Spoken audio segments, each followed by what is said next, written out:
We're going to go on the record in the matter of the parentage of Brandon Robert McCullough versus Ariana Mock.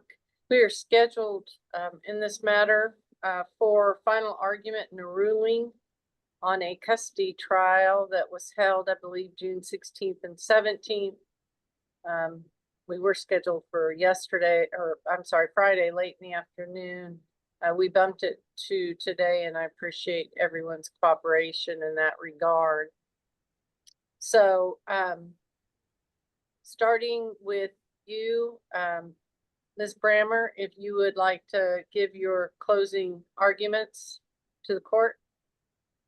Actually, Your Honor, I've considered this, and I think given the time gap between trial and the fact that you've already should have made up your mind about things, given that we're having a ruling today, I would waive closing, as I don't think it would be a good use of our time today.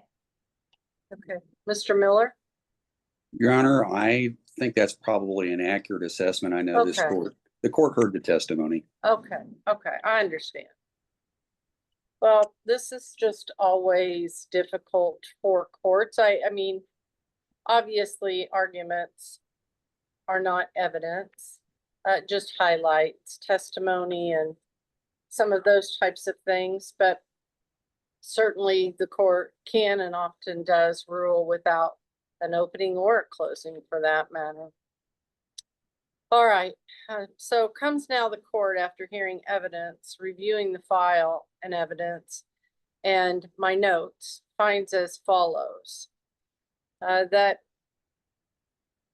MM is the only child of the parties, Maya McCullough, and she turns 10 this month.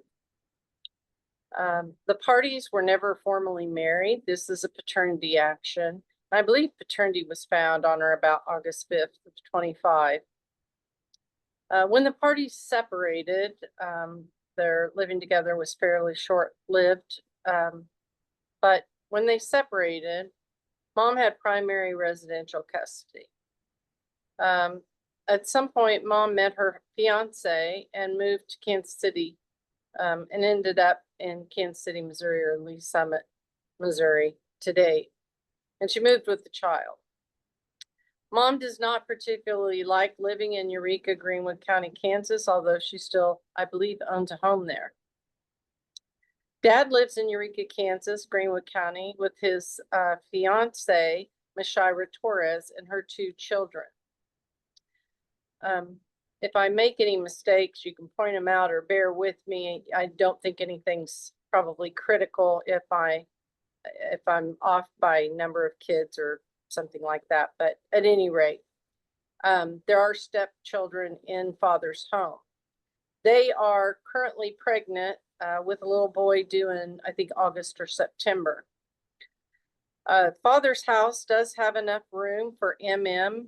I'm going to refer to her initials now, to have her own room. Mom, her fiance, and his teenage son recently moved into a rental located in Lee Summit, Missouri, and signed a 1-year lease. Mom is currently not working, so she can devote more time to MM. MM has been attending school since kindergarten in the Eureka School District, minus a little over a year while she was being homeschooled. MM got behind during homeschooling, but has made progress with Dad since re-enrolling in Marshall Elementary in Eureka, Kansas this last school year. Mom has several options for schooling in Kansas City, Missouri, including a Christian Academy that holds classes Tuesday through Friday. It is also flexible with online opportunities. Dad's home, primarily as a result of Shira, and these are my observations from the testimony, is more structured with less free time, and there are chore assignments. Mom's household is easygoing, and things do revolve around MM. MM is Mom's only child. Mom and dad attempted somewhat of a shared custody schedule as much as geographically possible when mom moved to Kansas City. Dad works in Emporia and custody exchanges occurred there or Beto Junction, with mom traveling to Eureka as needed. In November of 2024, a domestic incident occurred during an exchange where mom was eventually arrested and charged with battery or disorderly conduct, as well as a protection order from abuse was issued suspending her parenting time. Through the PFA, dad was awarded primary residential custody. Since then, the child, in addition to school, has been involved in extracurricular activities, including Girl Scouts, softball, and wrestling. The following witnesses testified on behalf of father. In addition, the parties testified with accompanying exhibits being admitted: Joe Day, Joe McDonald, Christian Drake, Tyler Floyd, Stacy Coulter, Faith Rucker, Rhonda Boone, Misty Lazar, Shelby Miller, Amanda McDonald, Deanna McCullough, paternal grandmother, and Mashira Torres, stepmom. Many of these witnesses were teachers, folks in education that know MM, are familiar with kind of where she was socially and educationally when she entered school versus when she finished this last semester. Mom called basically several friends who testified that she was a great mother, that she has a great relationship with her daughter, and that she parents well. And there is really no doubt in my mind that both parents love their child, have the ability to parent, and do parent well. And I think they know that about each other. So I don't, there's nothing that would be disputed, I don't think, about mothers, Ms. Mock being a good mother. The court also interviewed and spoke to the child in chambers with the court reporter present. She does indicate a preference to live with or spend more time with her mother. She has fun there, and there are more things to do in Kansas City. And she does not particularly like being disciplined or cared for by Mashira when dad's working. The child has been seen by a therapist, Lauren Ballantyne Bedford, and I'm not trying to be disparaging, but this court just wasn't really impressed with her testimony, which kind of begged the question as to whether she simply did not want to testify, or perhaps a new family therapist should be consulted. Where, as far as the law is concerned, where custody of a child or children is an issue between parents, the primary determination is what is in the best interest of the child. Since the court cannot split, divide a child, or divide physical custody in a case like this where the parents don't live in the same town, the court must make the hard decision. The maternal preference doctrine does not exist or apply. KSA 3203 states that in determining the issue of legal custody, and this was formally 60-1610, if you look at case law,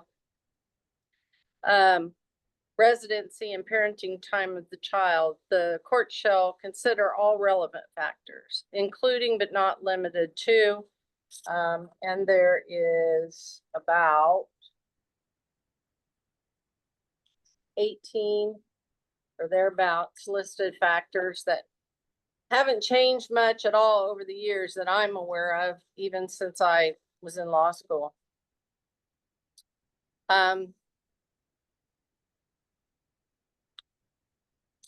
My findings, though, in applying those statutory factors to this case, and I'm not keeping tally score, but I do find that each parent has fulfilled their role and obligation.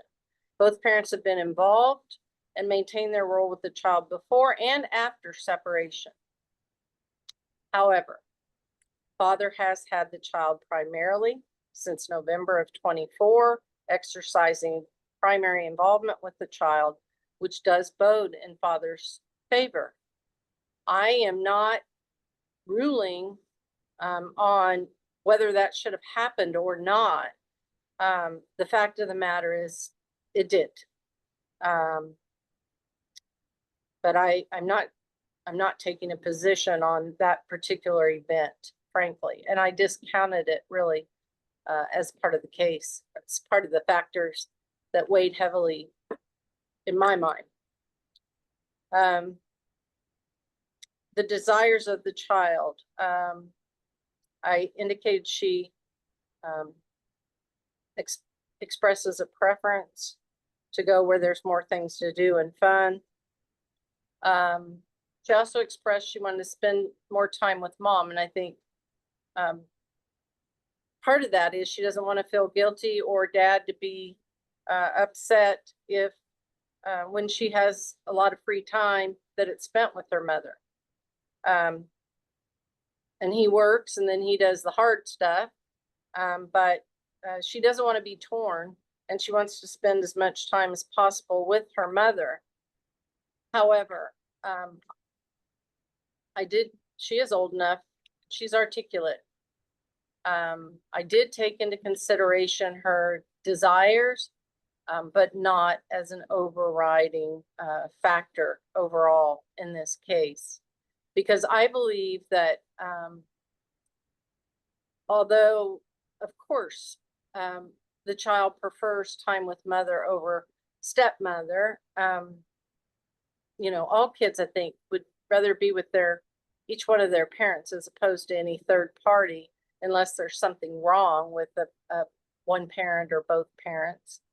But I think overall, her desires can be accomplished without mom having primary residential custody by giving mom as much time as possible. And I don't think fun should be necessarily the priority, but I do believe that she can have lots of fun with mom when she is with mom in Kansas City. And I know it's a cliche, but quality time is as good or better than quantity of time. And allowing mom to be the fun parent in the fun place as much as possible should continue. I also want to add that I do believe that dad should minimize the amount of time that the child has to spend with the stepmom.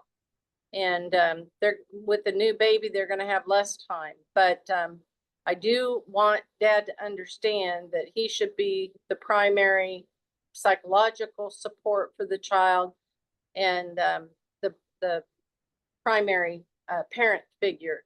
MM did not claim she was being abused in any way, but she says her stepmom yells a lot and that she just doesn't want to be left alone with her, certainly for extended periods of time, is what I gathered from all of it.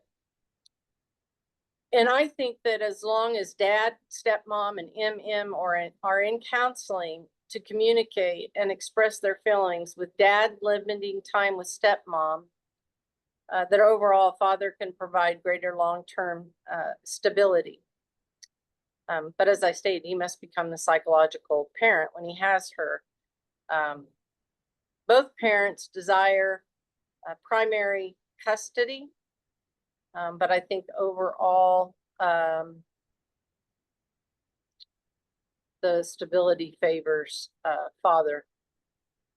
And that's community, emotional, socially, extended family. And one of the biggest factors for me, frankly, is educational.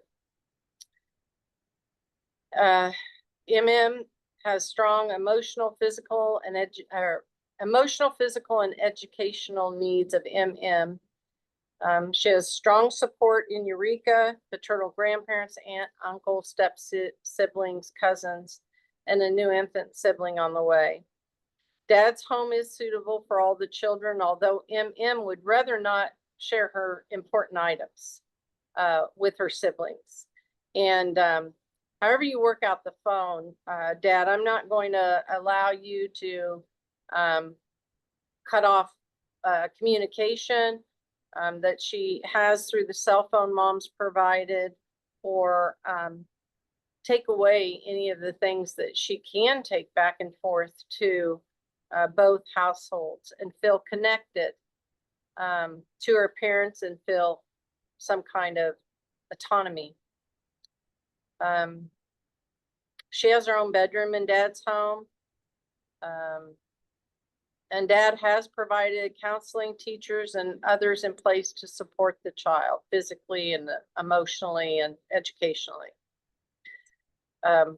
Most of all, MM has made substantial educational progress.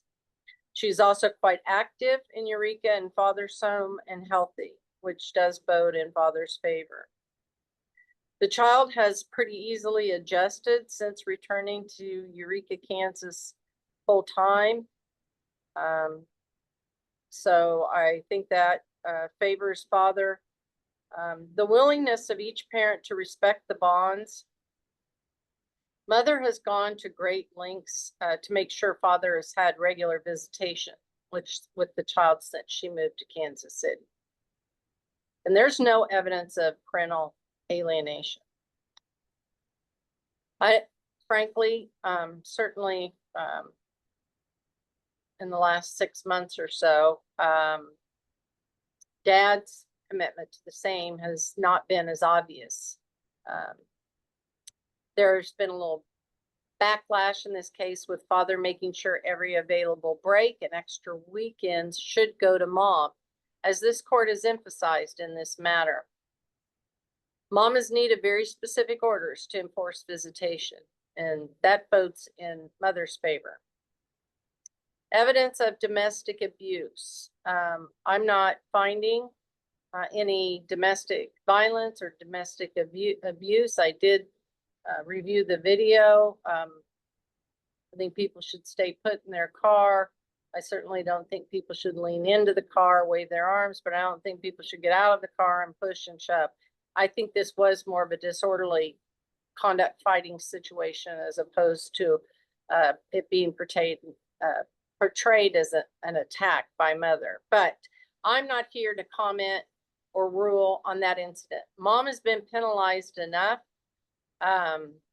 Frankly, Dad got the benefit of all of the law enforcement decisions and all the things that happen, and I'm not going to relitigate that, but I'm not going to put any weight one way or another from that November of 2024 incident. School activities. Let's see, I'm sorry. The ability of parties to manage parental duties and communication. I think since adopting the parenting app, both parents have done well in this regard. School activity schedule. Dad manages that well. Mom attends everything. Availability of parents. While it is true that Mom is unemployed and has more time to devote to the child, that does not necessarily produce the structure necessary in the child's life. Father has demonstrated routines and boundaries, responsibilities, and maintained commitments far greater than Mom in his household, which bodes in Father's favor. Location of the parties, residence, and school. Mom chose to make a move from Dad over 2 hours away. Homeschooling was tried but failed. A permanent school is needed, one she is familiar with and comfortable with. Eureka School District is beneficial to the child, with her having to put forth much effort with little adjustment. Father has a stable residence as opposed to, and I'm not being critical here, but because I understand that Mom and her fiance are in transition, but as opposed to an apartment, townhome, or non-single family dwelling. It's a rental, and rentals by their nature are not generally permanent. It is unclear what mom's access to her home or residence in Eureka for weekly visitation is. But I will say that anytime that mom can spend during the week or any extra time, she should have access and time with her child. Additionally, the fact that mom, and this seems, I'm sure this feels like it's counterproductive or intuitive or something, mom, but frankly, mom choosing not to work allows her to physically travel more and attend extracurricular activities and be more present than dad probably would between his employment and his obligations at home. So it does facilitate greater contact with both parents. At the end of the day, this court believes stability, education, community, and extended family support are important for MM to have and maintain in her best interest, coupled with counseling. These factors favor primary residential custody with father, with mother having entire summers, school breaks, extended holidays, and most, if not all, of the weekends. In other words, as much even to 50-50 time this court can allow, while giving the school year stability in location and proximity to father, is what this court is ordering today. I also believe in a maybe a roundabout way, the CASA report. I will reference it. I think is consistent with the court's finding today. What I am going to ask is that the attorneys put together a parenting plan that makes sure mom has the 4 major time frames: summer, and not shared summer, all of summer, summer, spring break, Christmas break, and whatever 4th one there might be. Usually October or fall break. Yes. Those times all go to mom. And a minimum of 2 weekends a month, if not 3. I really think dad having 1 weekend a month, as long as they can facilitate it, would increase mom's time. I don't know how this is all going to pan out in terms of number of days and that sort of thing. This, standard holidays that are rotated. Mom's time is going to take priority over holiday time. So, but I think they had an alternating holiday schedule. I think the attorneys can put together a parenting plan that has all the standard language and meets the spirit and intent of the court. If I could do 50-50 custody, clearly I would. And then I think a child support worksheet can be computed once you know the time allocation, time adjustment. I would caution you to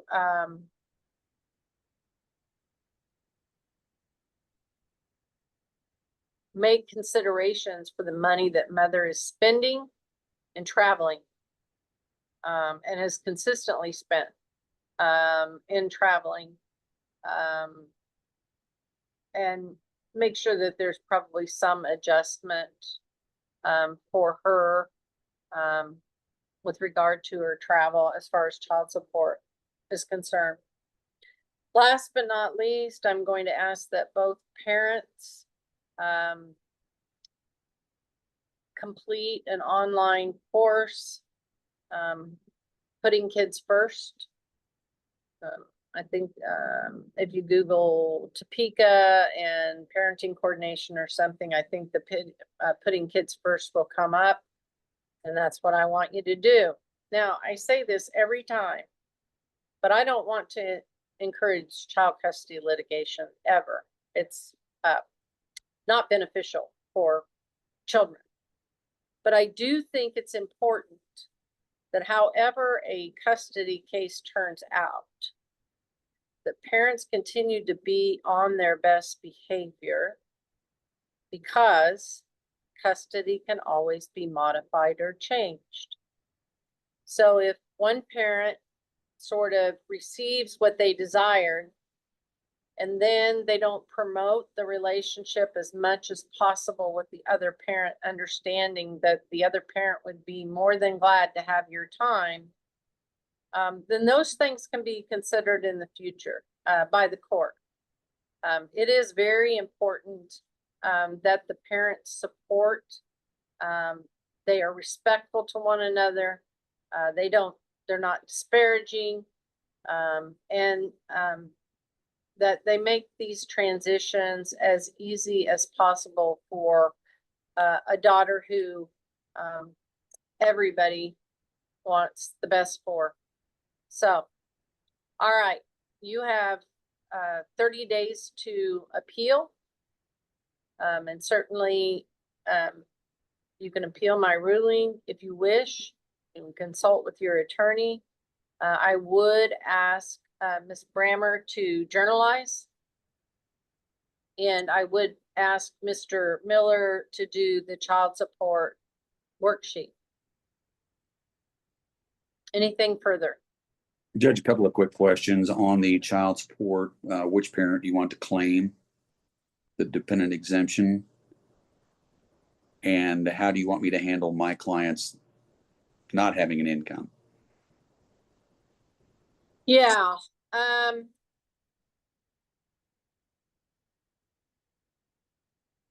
I want you to impute part-time work at minimum wage. And part-time, how many hours per week do you want at that? 20. Judge? 20. Okay, perfect. Thank you. Because she's going to have to spend a lot of extra time on the road. If she can pick the child up, you know, at 3 o'clock, she couldn't work a job till 5.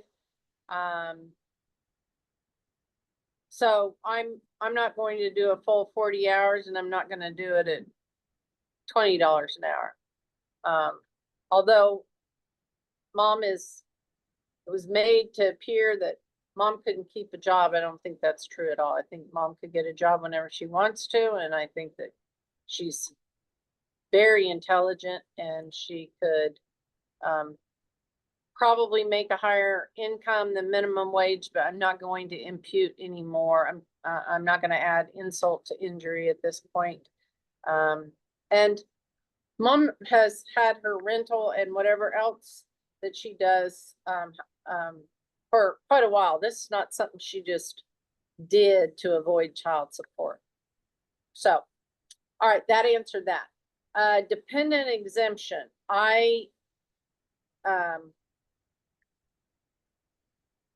They could rotate each year, or he could do it and split the child tax credit money that he gets if he gets it. I really don't know, because I don't know what tax bracket they're in. It makes more sense that the person who can benefit the most claim the child. But then it's just another argument by the parents as to how much, if anyone, is entitled to. So I'm going to say alternate, or if they want to look at whoever can receive the most benefit in any tax refund that's based on claiming her, put in a savings account for Maya, that's what I'm going to order. One or the other. Judge, it'd be our preference that he claim every year. Since he is in fact the only one working right now, if she does begin actually working, we could revisit the idea of alternating, and it benefits her on child support, because I think with all the adjustments for parenting time, for travel, for him claiming, she's not going to end up paying anything. It's just going to be zero. So we're just helping her get closer to zero Okay. by doing that. And Your Honor, I do tend to agree with Ms. Brammer, because the child support calculations have been factored to try to negate any financial Okay. benefit. Okay, sounds good. Well, then just do the adjustment for him then. Okay. All right. Anything further? A little clarity wouldn't hurt anything, because I know I'm going to get asked about it as soon as I get off this call, and I don't want it to be something that we end up arguing about when I send Mr. Miller my proposal. So we fully understand that the order of the court is to maximize time with mom. And we also understand that we are giving mom the entirety of all major holidays, the big ones. However, I do want my client to have the benefit of after school time with the child on weekdays when it's not, mom's weekend, etc. And I do want my client to have the benefit of some holidays with the child, when there's 3-day weekends that don't fall on mom's weekends. He'd like to ensure that he has those. And I just want some clarity from the court as to dad's right to exercise those other holidays, where we're not going to have arguments that later, mom's telling dad, judge told you to maximize my time. The kid has a holiday, I automatically get her. So I want to be able to put that in the plan that Well, dad has the right to that about- time. Yeah, I was talking about school holidays. And obviously some of the standard language, dad gets a week of vacation in the summer or during the school year. He gets a week of vacation to designate with the child. And so does mom. So what I'm gonna ask is you two get as close as possible. Understanding the general spirit of what I've ordered. In light of their each individual needs, get as far as you can. What's left, present to me in a very succinct fashion with a sideline of argument of both of you, and then I will just rule through email on those limited matters that you are unable to come to a resolution on. That raises the point for me to ask, Your Honor. You'd said whether it be 2 or 3 weekends per month. Do you want to designate a particular weekend that dad gets, like every 3rd weekend, or first, second, and fourth for my client? Again, I want you to make an effort, because I don't know their schedules, and I Okay. don't know if they have Sunday family dinners or Saturday night games a certain time every month, or those things that I don't know. And then I rule, and then I impact something that the child enjoys or that the parent enjoys with the child. So I'm gonna have you try to decide that together. Okay. And then if you can't, again, submit to me and I'll do it. Great. Okay. All right. This is a paternity action filed in Greenwood County District Court by Brandon McCullough back on or about November or December of 2024. Kind of trying to figure out why the emergency temporary order was signed on November 26, 24 in 24 DM 53, but the petition wasn't filed till 12/3 of 24. But be that as it may, that was around the time frame of this case being filed, with a notice of hearing for December 13th of 24, at which time Mr. McClendon appeared with his client and we were advised that there was no service that was obtained and was rescheduled, and still no service obtained. An alias summons was issued, and still no service has been obtained. And I don't know if I made an actual finding, but Mr. McClendon alluded to the fact that he believed Ms. Mock was avoiding service, that efforts had been made in Jackson County, Missouri, I believe, to serve her, but that she wasn't accepting service of this case. It all arose, though, out of a PFA that was filed in Greenwood County from an incident that happened in Lyon County, because Mr. McCullough is a resident of Greenwood County. I believe he lives in Madison, but anyway, Judge Webster issued a temporary order protection from abuse in Greenwood County District Court case in 2024 DM 52.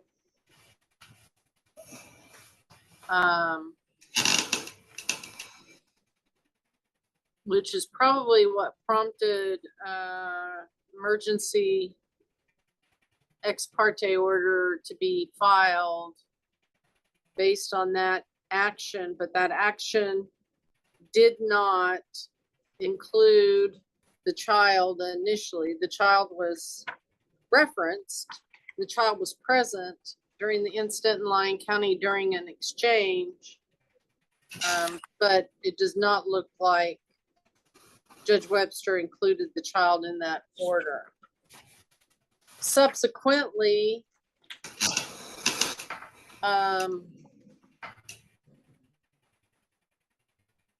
Ms. Mock filed her own paternity action in Jackson County, Missouri, after Greenwood County case was filed. And she did obtain service, and both parties had at least temporary representation.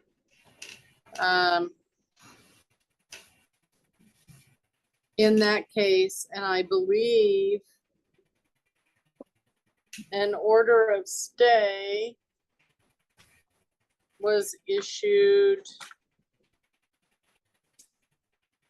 pending the motion to dismiss filed by Ms. Mock by and through her attorney, Mr. Miller.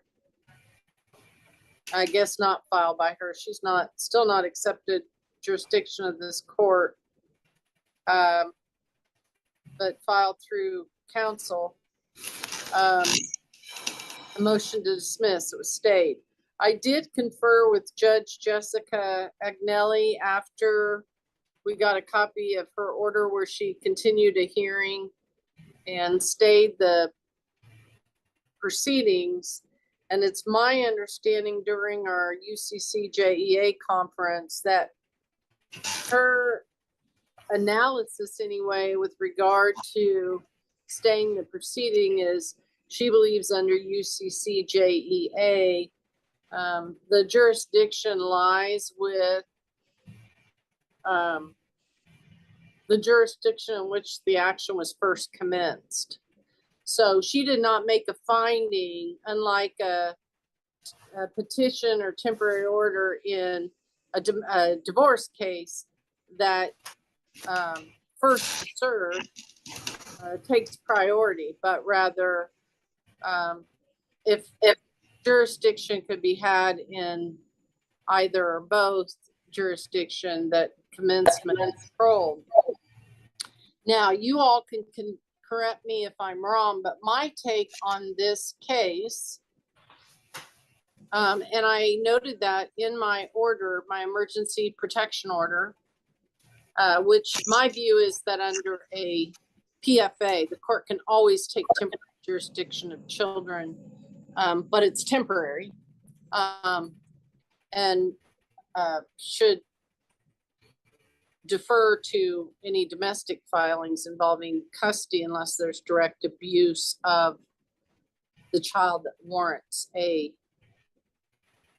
long-term PFA. But at any rate, my take when I noted their custody arrangement was that this is not a divorce case. There's no divorce on file. There was no custody case on file.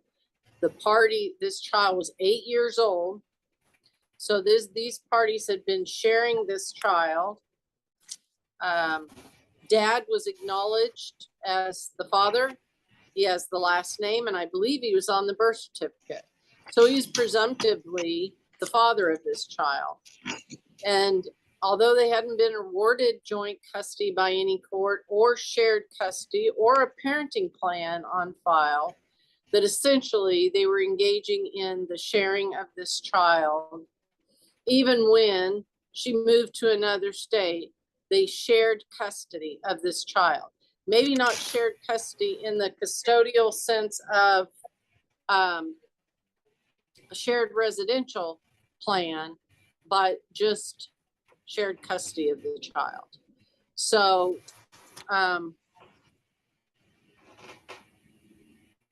you know, I issued a temporary order and took jurisdiction of the case, but I anticipated service on Ms. Mock that was not effectuated for whatever reason.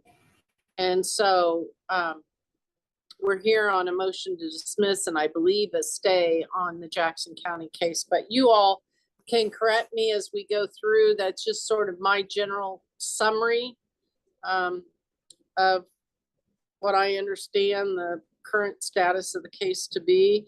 And Mr. Miller, it's your motion to dismiss, so I'll let you proceed first. Very good. Thank you, Your Honor.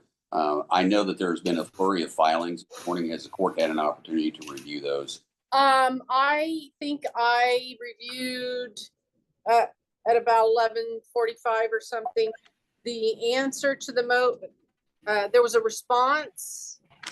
There was an answer to the motion to dismiss. And then there was a response to petitioner's answer by you. But other than that, there are a couple of exhibits that have been sent here that I really have not looked at. And if you had any exhibits, Mr. Miller, I've not looked at those either. Very good. Your Honor, if I might bring you to speed at it looked like 11:03 this morning, opposing counsel filed a response to my response indicating that the Missouri case had been dismissed. I think that's probably an overstatement. I think that they also sent us a copy of the order staying the proceedings out of Missouri, and there is a case management conference set September the 2nd, 2025 at 9 a.m. So the Missouri case has not been dismissed. It stayed as is was this case. Judge, if I might, as kind of a explanatory situation, I think you're pretty good on the facts to date. However, the filing by the petitioner in this case was based upon his claim that Kansas was the UCC JEA home state. And of course, this court is well aware that there has to be at least 6 consecutive months immediately before the commencement of the custody proceeding. And in this case, that is not what happened. Mr. McCullough did not disclose to the courts that the child had been living in the state of Missouri in his UCC JEA affidavit. Yet, as indicated in my response, in his answer, he had indicated that the mother lived in Missouri from May 18th of 23 to November 23rd of 2024. That would certainly indicate that the child lived in a different state within the 6 months immediately preceding the filing of the commencement of this matter. He also testified in a PFA case in Greenwood County that she's only been in Kansas City for about 1.5 years, Your Honor. So even under his sworn testimony. Where, I don't have, we need to mark the petition. or whatever document you're referring to, because I don't know for sure whether he was referencing that mom had been in Kansas City just that long, just the year, or if the child. That is included in the transcript, Your Honor, and that's kind of the problem with doing this by Zoom when I have 6 or 7 witnesses and multiple documents. But the court could take judicial notice, and the real concern is the UCC JEA affidavit in this Greenwood County case that indicates that the minor child lived at, and then he references June 24 to current, and it says Eureka, Kansas. Doesn't say that was by Risha, and then there's a Brandon McCullough indicating that he had lived there. But as far as where the child has lived, he does not indicate or disclose to the court that this child had been living in the state of Missouri for the 4 months immediately preceding the filing. Okay, well, I will take judicial notice. I guess that will be, you want that to be respondents 1? I Yes. mean, A, I'm sorry, A. A is fine, Your Honor. Okay, But Yeah. based upon that, Your we'll Honor, admit that, but I don't have the transcript. I know we just got it yesterday morning, Okay, and I wasn't sure how you wanted to do this. Like I said, I know during COVID we did a lot of Zoom evidentiary hearings, but since then I know most judges don't like that, especially when we've got a lot of documentation and number of witnesses to testify. well, I prefer in person, but I can't always expedite hearings in Greenwood County because of availability of courtroom and making sure it gets cleared with everybody. Also, I knew your client was from Kansas City and there might be witnesses from different locations. And I thought I was accommodating the parties. And I wanted to get this set, relatively quick, especially given the fact that your client is not receiving any visitation of the child. But I am happy to schedule this in person if you feel like your client would get the kind of, hearing that you want and do that. I guess I was just trying to get something moving in this case. I understand Since that, we Your have Honor. so many issues. It is a significant issue for my client. However, as indicated, this PFA that has been filed, the child is not listed as a protected party. And there is really no reason why the incidents were between the parents, not the child. So that's part of the motion to dismiss that I have filed herein. As far as the UCCJ jurisdiction, Right, that's a legal matter, and I do want to hear from you on that. But just keep in mind, for me, if a child witnesses domestic abuse between parents, that can be as damaging as abuse, smacking them or hitting them. But I don't think that the case law necessarily supports that for a 1-year protection order involving a child. I think that it really has to constitute physical harm to get a final order that involves the child with no contact at all by the other parent. So I just want you to know, just because it was between the parties, I do think it is important or a factor that the child was present. But go ahead. all right, very well, thank you, Your Honor. If you want to get to the legal analysis without having UCCJA jurisdiction, or at least trying to get that without disclosing to the court that the child had been living in another state within the 6 months immediately preceding the filing of his petition, I think there's been kind of an overstep and maybe a misrepresentation. There was no need for an emergency jurisdiction in this case because the child was not one of the protected parties. if the court wants to hear testimony today, I can attempt to do it. I think it would probably be easier for the court to have the parties in person, though, as well as the witnesses and the exhibits. I would ask the court to consider lifting any no contact order and allowing my client to have parenting time in pending the actual in-person hearing for presentation of evidence. How do I ensure, though, with either one of these parents and the measures that they've gone to and the controversial nature of these proceedings and their relationship,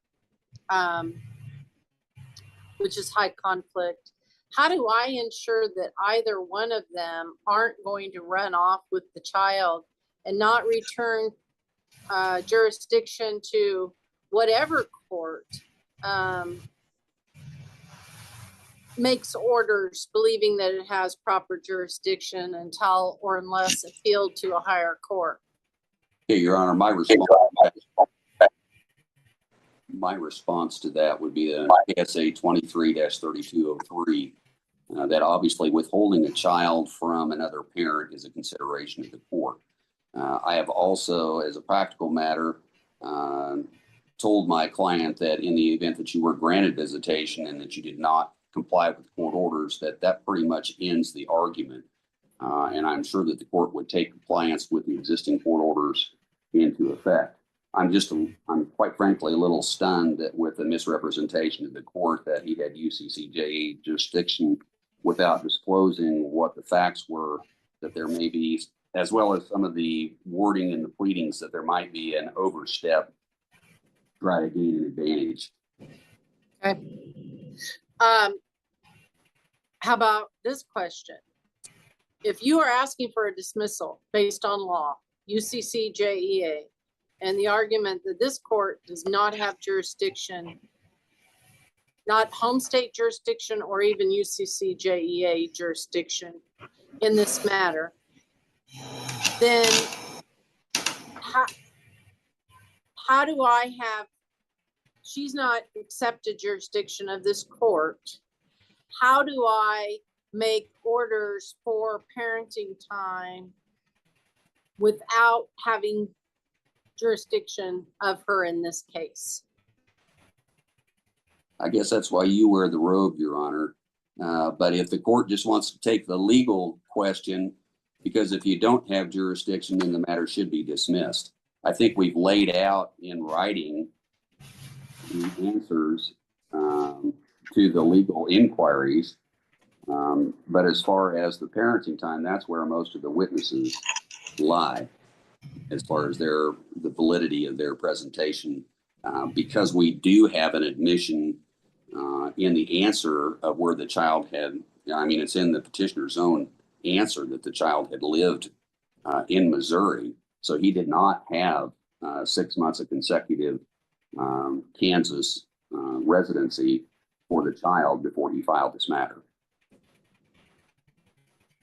But what about his argument that the majority of her life was spent in Eureka or Greenwood County, Kansas, and or Lyon County, but definitely in Kansas, and that even if she was there with mom, that it may or may not been intended for her to return? I mean, how do you look at residency when a child is born in a certain state, has significant ties and connections there, dad's still here, he's never left, they're sharing custody even though there's no court order, but she's going to see mom or staying with mom in Missouri?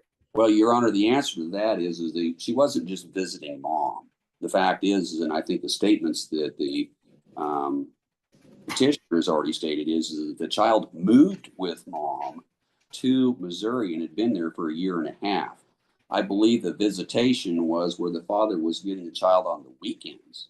And so if you're looking at it from the time spent analysis, the child was living in Missouri with mom.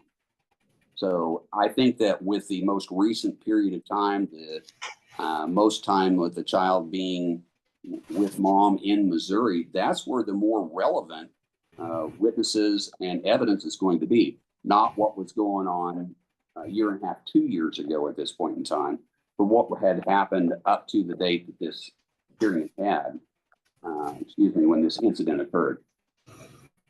Judge, if I could say something real quick. I was just getting ready to get to you. So, yes. Judge, the respondent is contending that Missouri is the home state. I submitted as evidence today to the court for this hearing. There is an order from that Missouri court, and it says in it, quote, Missouri is not the home state of the child, and this court does not have statutory authority to enter initial child custody determination under the UCCJEA.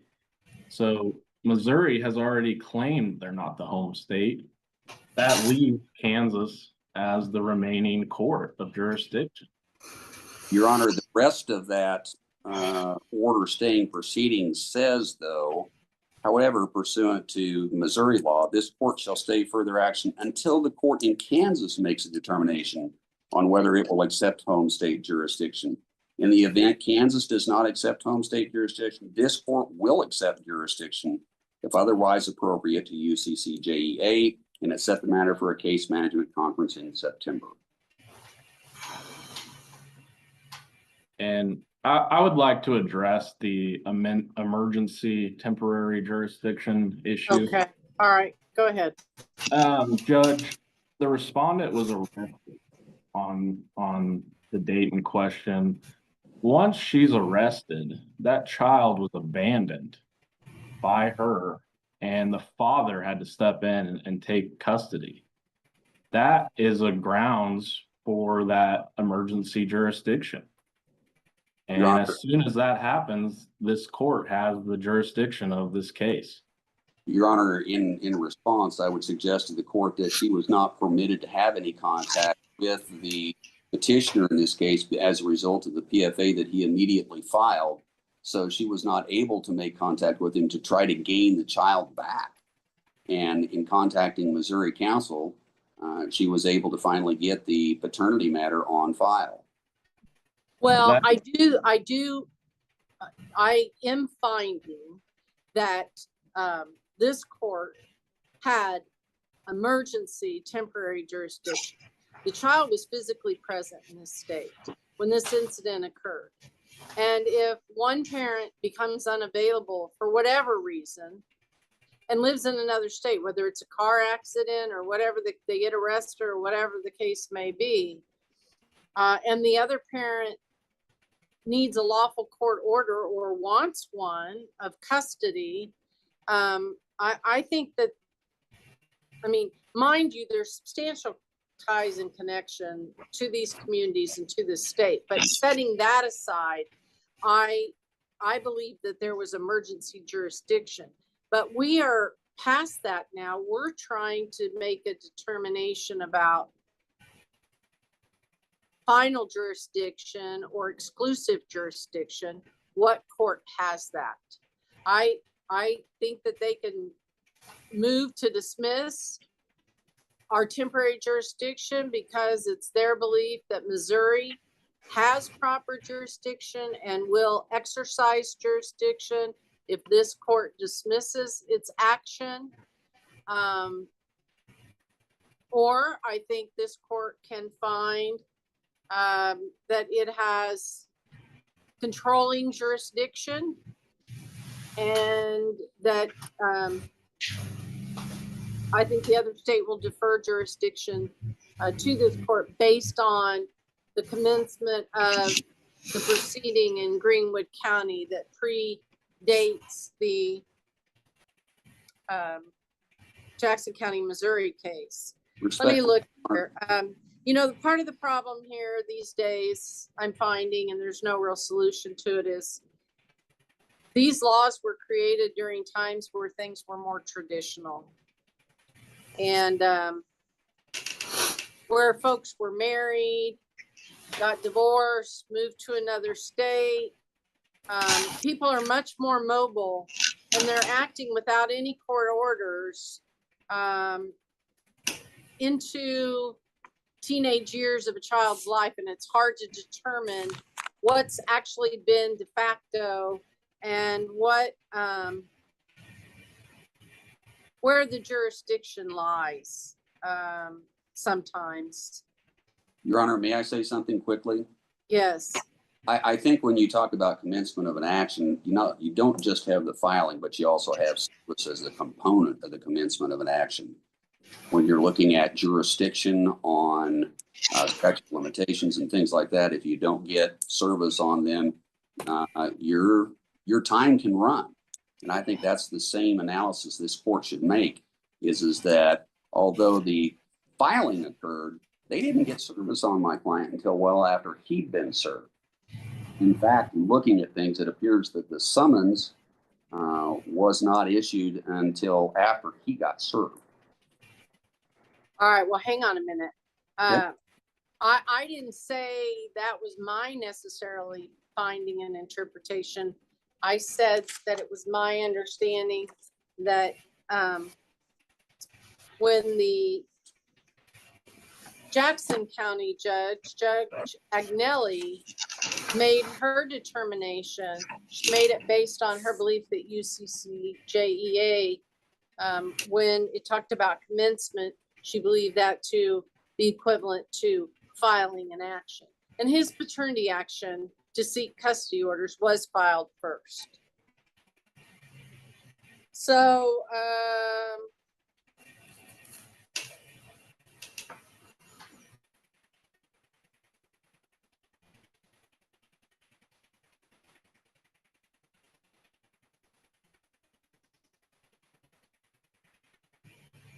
December, January, February.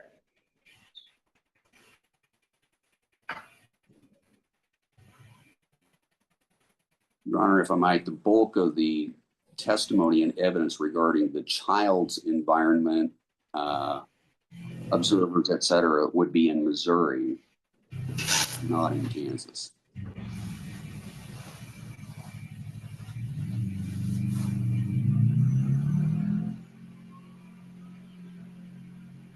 So if no state qualifies as the home state, a state can exercise jurisdiction if the child and at least one parent have a significant connection to the state and substantial evidence about the child's care is available there.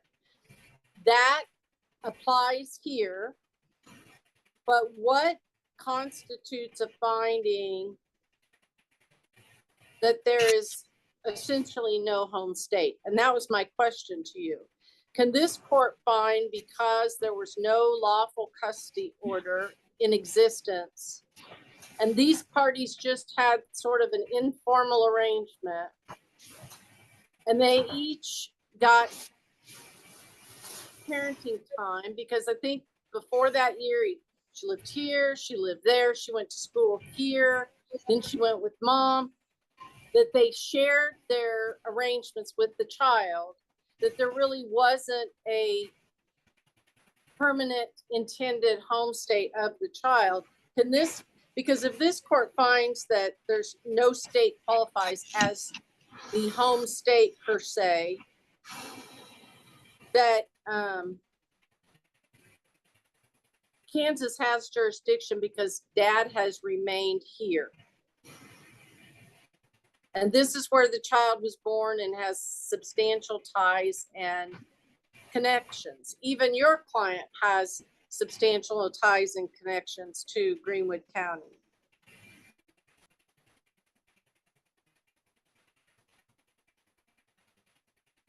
And what I'm reading here, that I have to look at UCCJEA every time and try to retrace and reestablish the connections there. But it clearly says in situations where a child is at risk, the court can exercise temporary jurisdiction to protect the child, even if it's not the home state or a significant connection state. I think this was a significant connection state, but either way, temporary jurisdiction was appropriate. Can I add something? Yeah, just a minute. Okay.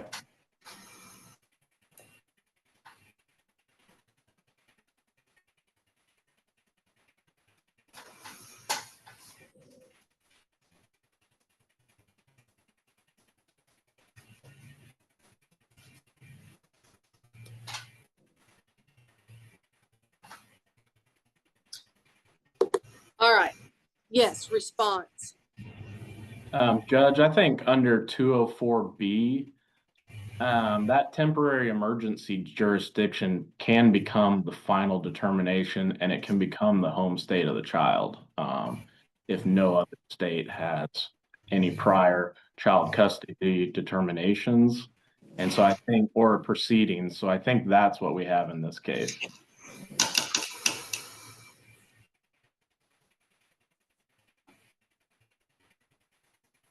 So that emergency jurisdiction can turn into the home state. Okay, give me that site again that you're relying on. It's 204B, and then the Kansas one is 23-37 204B. Give me just a minute.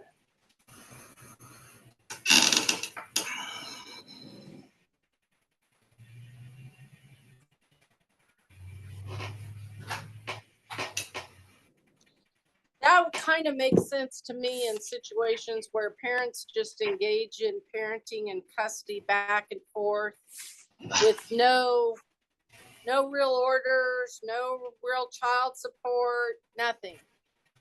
It's just very loose and very informal, no matter where it's occurring at. That would make sense to me, but I don't know that that is.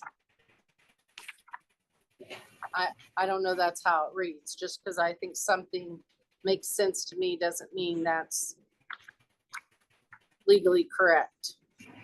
My concern, Your Honor, is that there was not 6 months underneath the belt before he filed, even though there might have been emergency, that not automatically extend and give him the right to use the emergency orders, since he precluded my client from having contact with the child and returning the child to the state of Missouri. I think that's a factor that court should take into consideration, that the relevant evidence prior to the event would be in the state of Missouri, not in the state of Kansas. Was she enrolled in school in Missouri? Did she attend? Your Honor, she was homeschooled in co-ops, and there is documentation of the same. One of the witnesses that we have, well, several of the witnesses would be able to talk about that. We've got Any Schoolers KC General Group, which was 3 to 5 opportunities weekly. Any Schoolers KC Cooking Group, Any Schoolers KC STEM Group, Johnson County Homeschool Get Together Group, KC Clay Guild, Foundry Homeschool Fridays, KC Homeschool Art Collective, and Hike with the Naturalist Group. That's just the schooling. She was involved with the Raytown soccer team, Johnson County Homeschool Get Together Soccer Play Group. Her doctors were in Kansas City. She attended church in Raytown, Missouri. And so I'm suggesting to the court that the relevant evidence of what was going on immediately prior to this event would show that her primary exposure would have been to the state of Missouri for the relevant evidences of the home state.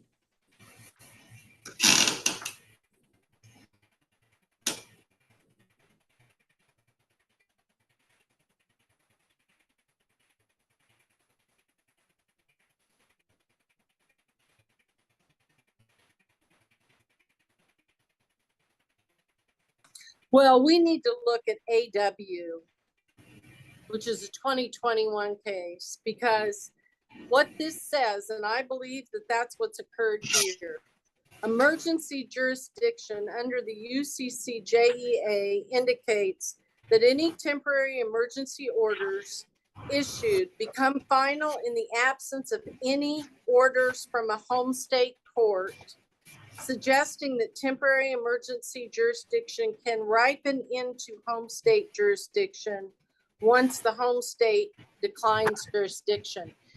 Missouri's declined jurisdiction based on its order.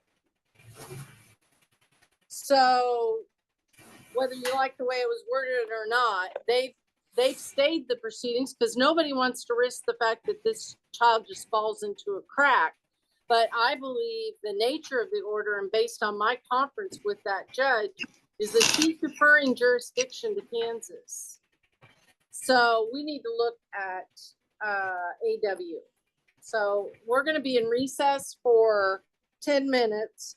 I know you have witnesses, but if we have to get to the technical facts of the UCCJEA and its application and be in agreement, or at least me have my perspective.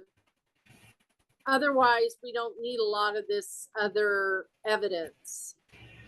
So we're going to be in recess for 10 minutes to look at that case. Thank you. All right, counsel, I think that JBB versus JLB.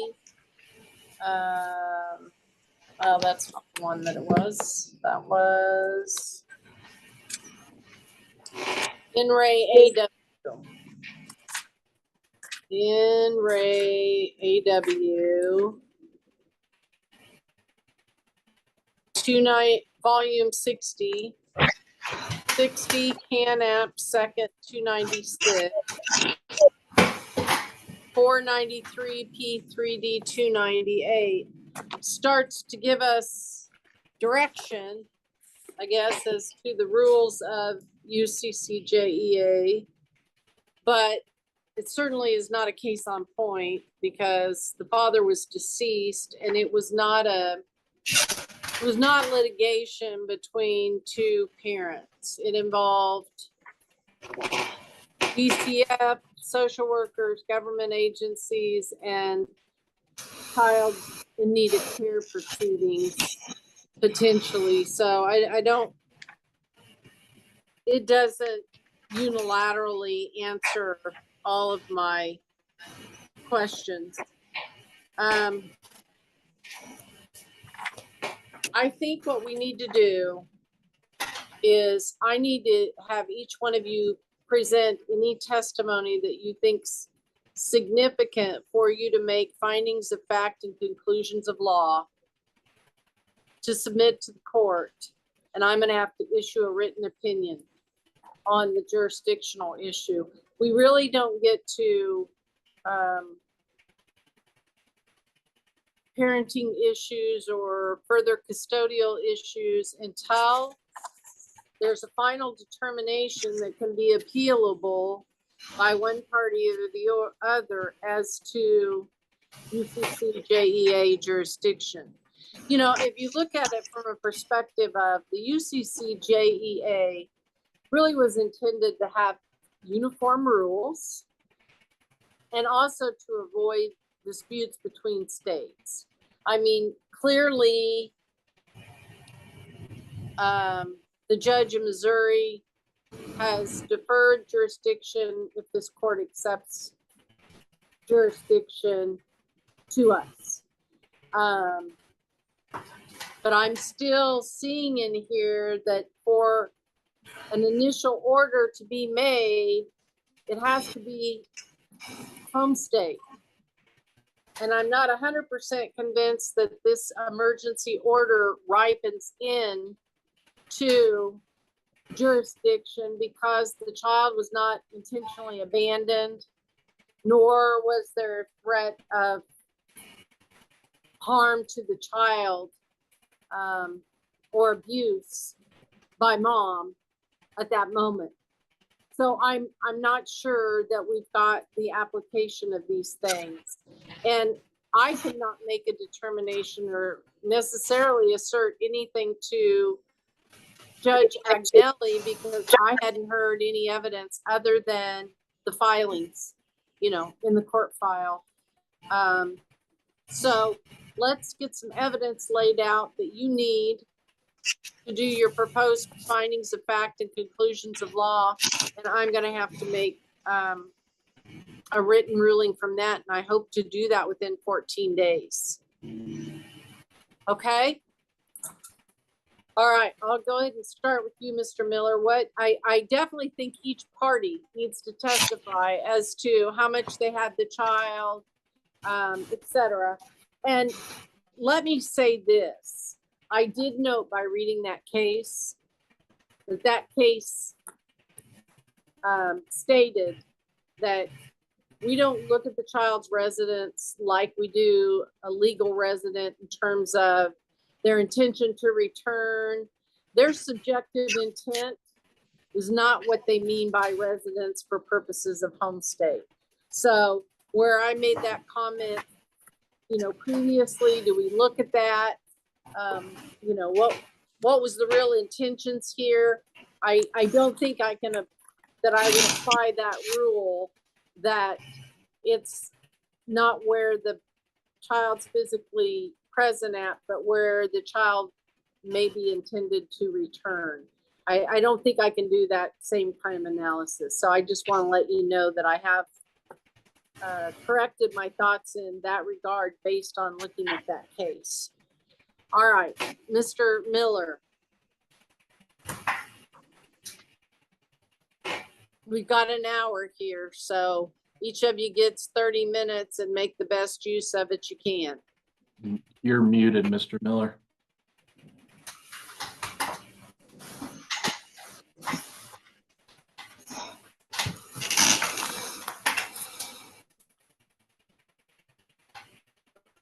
All right, Your Honor. Thank you. One point I would like to make before I start the testimony is that AW case does specifically provide that if there were temporary orders, that it has to state how long those temporary orders were to be in effect to give everybody notice. I don't think that happened, but I'll let the court take a look at the orders themselves to do that. I would call Ariana Mock. But they both filed paternity. I mean, this isn't a case like that where nobody bothered to file anything anywhere, even though there was an existing temporary order. So I'm not sure that that's significant, but again, you can make all the arguments you want to when you submit your findings. But both of these parties took action at different times. All right. So, all right. Thank you, Your Honor. I'll call Ariana Mock to the stand. All right. Ma'am, if you would raise your right hand, please. You do solemnly swear the testimony you're about to give will be the truth, the whole truth, and nothing but the truth, so help you God. Yes, Your Honor. Thank you. You may proceed, Mr. Miller. Please state your name for the record. Ariana Mock. And are you the mother of the child in question? Yes. And when did you and the child move to the state of Missouri from the state of Kansas? In May, after she finished school in May of 2023. All right. And was that with the father's permission? It was, yes. And did the two of you have arranged a parenting time schedule with the child? Yes, even prior to our move, Maya was with me every Tuesday through Saturday. She spent that time with me because her father worked Wednesday through Saturday. So I kept her from the Tuesday evening through Saturday evening every week. Most of the time, there were several weeks that we kept her even longer than that. During that year and a half prior to the incident that happened of us living in Kansas City, I documented the days out with the text messages to exchange to back those up. During that year and a half, Maya spent approximately 379 days with me and 150 days with her dad in Eureka. But the 379 days were with me in Raytown, Missouri. As far as the connections with the child in the state of Missouri, can you give the court a list of contacts that she would have with the state of Missouri? Yeah, she's got several friends in our neighborhood. We've got neighbors that are there. She's also participating in several homeschool groups, several co-ops. She participates in Any Schoolers, which is a general school group. She also participates in Any Schoolers KC, which is a cooking class. And then she also participates in Any Schoolers KC STEM class in Kansas City. She's also a member of the Johnson County Homeschool Get Together group. They get together 3 to 5 times a month and do various homeschooling opportunities and events. She also participates in a homeschooling class at the Casey Clay Guild. And she also participates in Foundry Fridays, which is just a playful Friday day for the kids to get together that are homeschooled. She's also a member of the Casey Homeschool Art Collective, and she also participates in Hike with the Naturals group, where they just go and learn about nature and take hikes with the other homeschool children. She's also on the team for Raytown Soccer, and she participates in that. And then Okay, let me ask you a question. Do you know if she participates in any activities in Kansas during that year and a half when you were living in Missouri with her? no, she was not participating in any activities during that time in Kansas. Keep going, please. She also has doctors. Her primary care doctor was Mark Basham. He was aware that she was living in Kansas City. He would call in prescriptions for her if we needed to the Raytown pharmacy there where we lived. And she also seen a Dr. Frey, which was her chiropractor right there in Raytown, Missouri. She also seen multiple physicians at the Kansas City Adele Children's Hospital campus for spine issues that she had going on. And she was even treated in the emergency room there just before this incident occurred in November 2nd of 2024. We also are members of a church in Raytown. We've been members of that church for approximately a year at the time of this incident occurring. She went to children's church with us when she stayed over Saturdays on multiple Sundays with us, and she attended church events and youth group on Sundays. Okay. Okay, and you stated Dr. Basham was still listed as her primary physician in Eureka, correct? Yes, we would just drive her back to go to the doctor if she needed to go there, just because it was hard to get her established with the new PCP in Kansas. Okay, Familiar with him. okay. Are there medical personnel in your family? Yes, my fiance is actually a physician himself.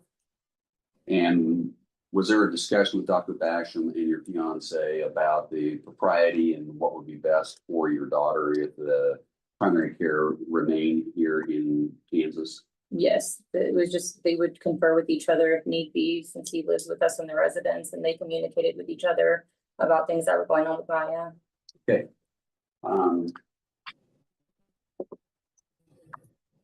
Were there communications with the child's father regarding allowing the child to be in Missouri that would suggest that he objected to her being there? No, none at all. And what was your understanding of where the child's residence, the primary residence was? With me, she was with me a majority of her time. Okay. Did you procure a transcript of the testimony from the PFA arising from the incident on in November of 2024? Yes, I did. And was there discussion about where the child lived during that? Yes, there was.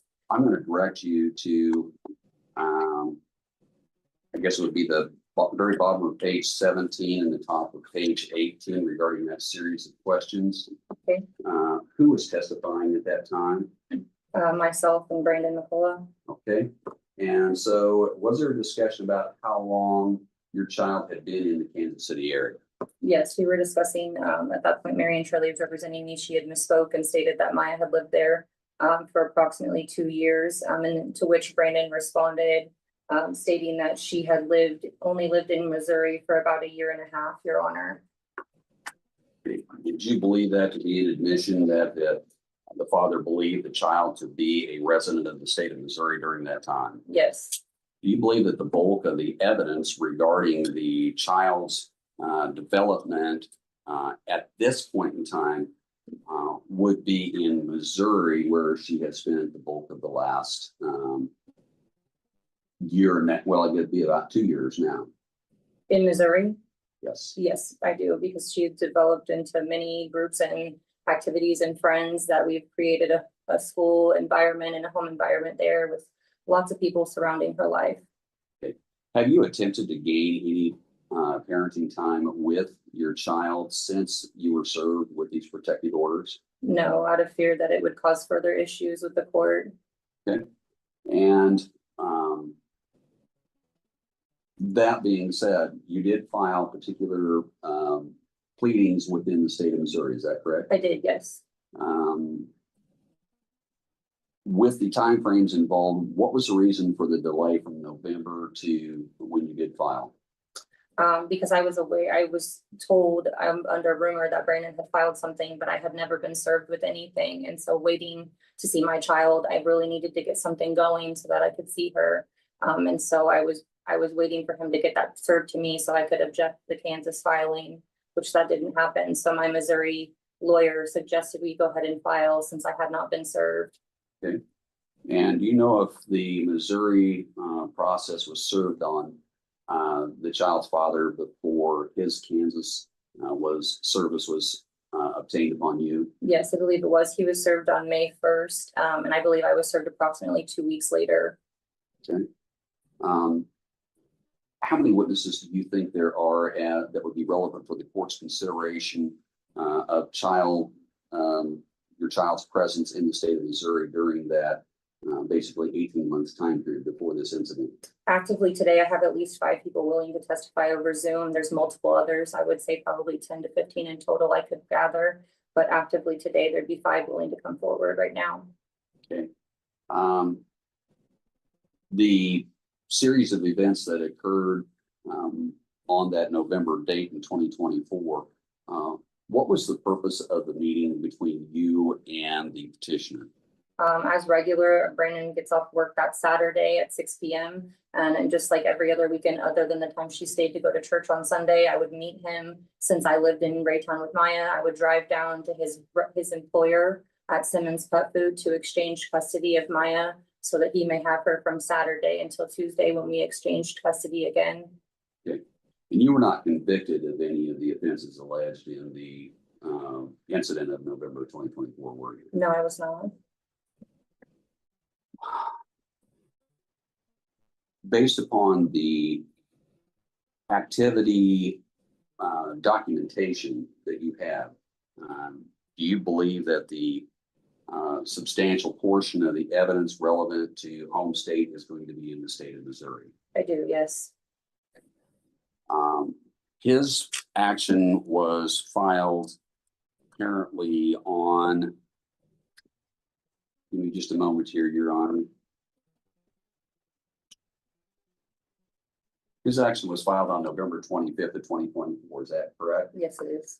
And had the child lived in the state of Kansas for UCCJA jurisdiction to attach? No, she was exchanged to her father that previous Saturday. And prior to that, she had spent a majority of her time with me in Raytown.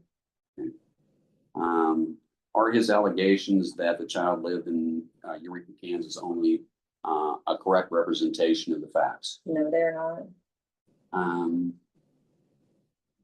Are you asking this court to dismiss this case based upon the fact that Kansas is not the home state and what was provided to the court was an inaccurate statement of facts? Yes, I am.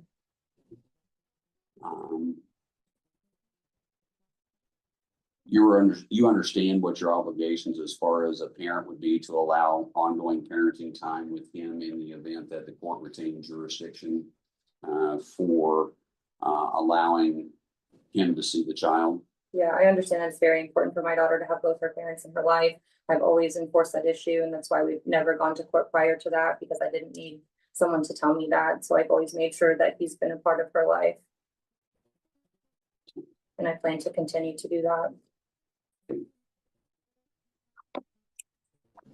Now, just so we're clear, your agreements were never reduced to writing or filed with any court before or even after you moved to Missouri, correct? That is correct, Your Honor. They were just verbal agreements between the two of us. Okay. And counsel, can you make the transcript plaintiffs too, and I will take judicial notice of it and make sure that Mr. McCullough's counsel gets a copy of it. What do you want to mark, Your Honor? I think it would be respondents too, or respondents B, I'm sorry. Okay, that's what I wanted to make sure. Yeah.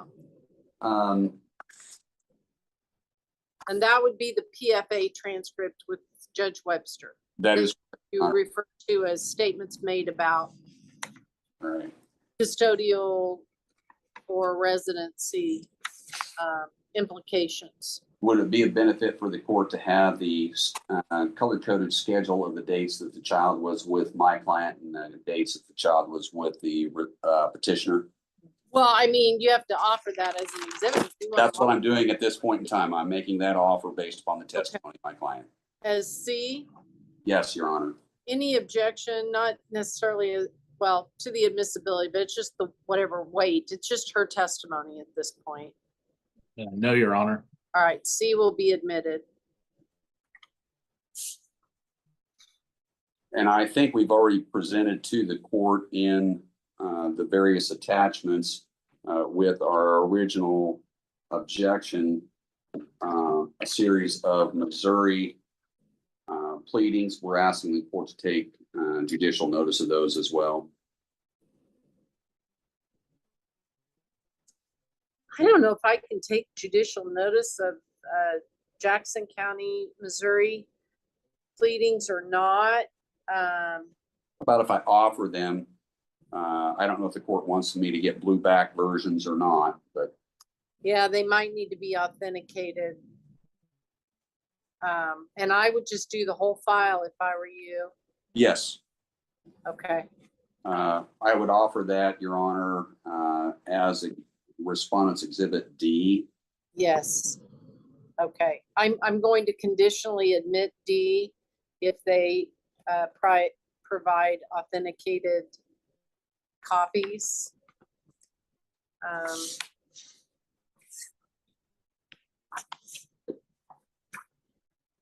Mr. Stewart, No objection, Your Honor. okay, thank you. Anything else? Your Honor, in the interest of time, and I do need to let the court know, I am also scheduled at 3 in front of Chief Judge Wine in a Coffee County contested matter. I apologize that I did not know that these were going to get shoved back to back, and that one has become extremely complicated. Okay, is that a Zoom? Yes, it is. Okay. All right, cross-examination of this witness, Mr. Stewart. Yes, Your Honor, thank you. Let's go back to the November 24 date. You were arrested for domestic battery charge, is that correct? That is correct. How long were you imprisoned initially on that case? I believe it was 3 days total. 3 days. Was there anyone besides the petitioner available to help the daughter from your side of the family? Again, she was dropped off to her dad. That was what the exchange was for, was his normal visiting time with her. So there was nobody else needed. Okay. Then also on that case, was there ever a no contact order between you and the daughter issued by Lyons County? For Brandon and I believe there was. So during that whole case, they never issued one against the daughter and you? I don't recall. I'm not sure. Okay. I know this, to me, this is formal, but it's informal. So if you, I want to make this happen. So if you want to ask that the court admit, it would be petitioners Exhibit 3, which would be any bond orders or bond conditions and or any journal entries from Lyon County, I would admit and take judicial notice of those documents as well. Yes, Your Honor, I'd like to do that. Just don't rely on anything that Mr. Miller doesn't have and vice versa, available or provided. Okay. So does anybody, so I don't know the answer to that question. She says she's not sure. I don't know if you have any evidence, but if that's a point you want to make, you certainly can produce either a judge's order from an appearance or a bond ordering condition or a journal entry.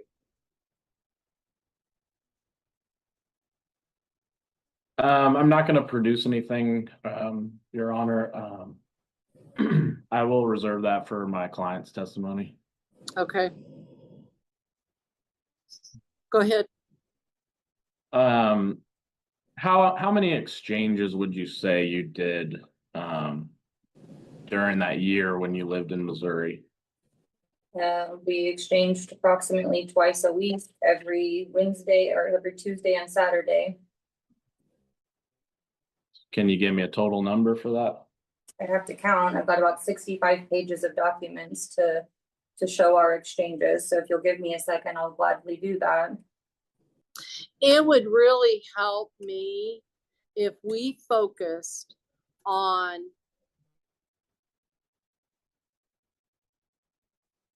from May 1st or whatever, the 6 months prior to the emergency order or the filing of the paternity action here. What their schedule was, what the exchange was, how many days. I'm just still not convinced, Mr. Miller, that it's day per day kind of thing if they were essentially physically sharing the child. Well, Your Honor, I don't know how you're defining shared. Way I see it is if she has the child 5 days and he has the child 2 days, that's not a shared custody situation. She was making sure that he got to see the child on his days off. I mean, what I'm looking at for shared is she just testified that she drove to Kansas and dropped her daughter off to the father. That's shared. No. All right, let's keep, I am really trying to make a record here. I trust both of you for appellate purposes. Right. So let's keep going to hear what her testimony is going to be about the sort of de facto, if you will, situation with these parties prior to her arrest in November. And certainly the 6 months prior. Okay, well, I can start in October. There were 5 exchanges. And out of the October month, Maya spent 23 days with me and 8 days with her father. In September, she spent 21 days with me and 9 days with her father. And there were, sorry, I correct myself on the last, there wasn't 5 exchanges because there's twice a week, so 10 exchanges during that month. And then September, there were also 10 exchanges. And as I stated, 21 days with me, 9 days with her father. In August, there were 18 days spent with me and 13 days spent with her father and 10 exchanges there as well. In July, there were 19 days spent with me and 12 days spent with her father. And there were 10 exchanges there.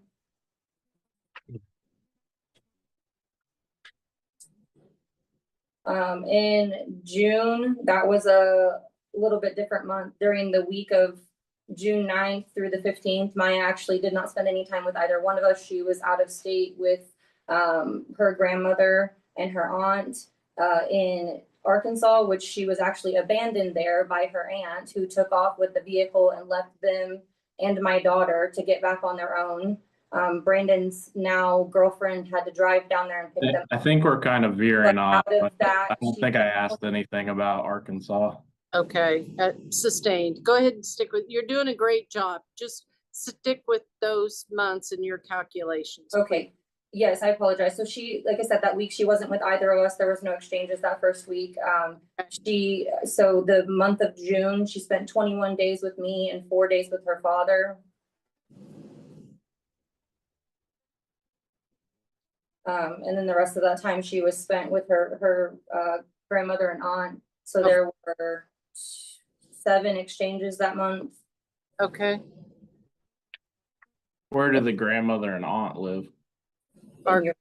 In Climax. Oh, okay. They went to Arkansas. Okay, my apologies. Correct, yes. And how long were they in Arkansas? As I stated, let me look again.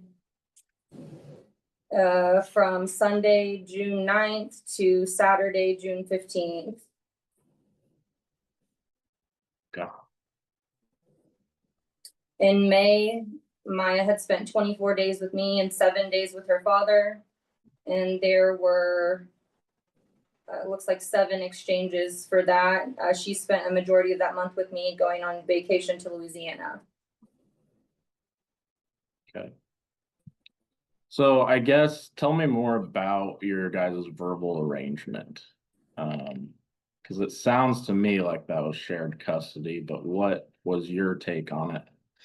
Ever since Brandon started his job at Simmons Pet Food, I don't know exactly when that was. I want to say it was about 4 to 5 years ago. We've had the same custody arrangement since then because he worked during that time Wednesday through Saturday. And so I always had Maya on those days because he had to get up and leave for work at 4 o'clock in the morning and didn't return home until 7:30 p.m. So Maya stayed with me during those times. When I moved up to Kansas City, because of the way his work schedule lines out half days on Wednesdays, we would exchange Maya on Tuesdays quite often, as well as Wednesday during midday. I would pick her up at 11 a.m. before he started his shift at Simmons. And did you have any type of work schedule during this time frame? Prior to this event, I was not working. I haven't been working since January 1st of 2024.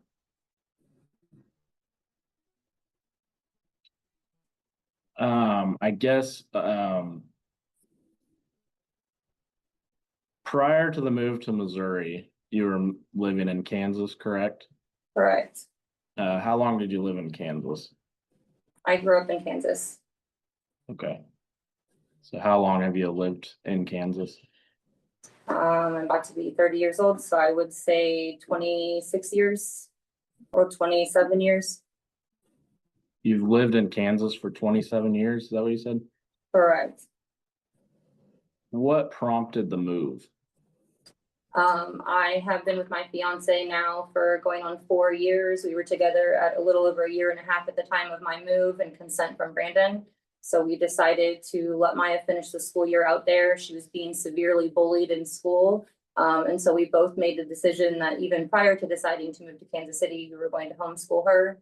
And then since we decided to homeschool her, that made the move up there easier to work between her getting to see her dad and spending time with me as well. So we went ahead and moved up there after she finished school in May. Tell me a little bit about this homeschooling. What kind of curriculum or schedule were you following on that? Maya participated in 2 different accredited programs. She participated in MIA Academy and Splash Learn. And those were done just intermittently to supplement the paperwork that she was doing at home with a schedule that we created. I also have documents and stuff to back that up if I need to provide it. Mm-hmm. Do you have any knowledge of her being held back in school?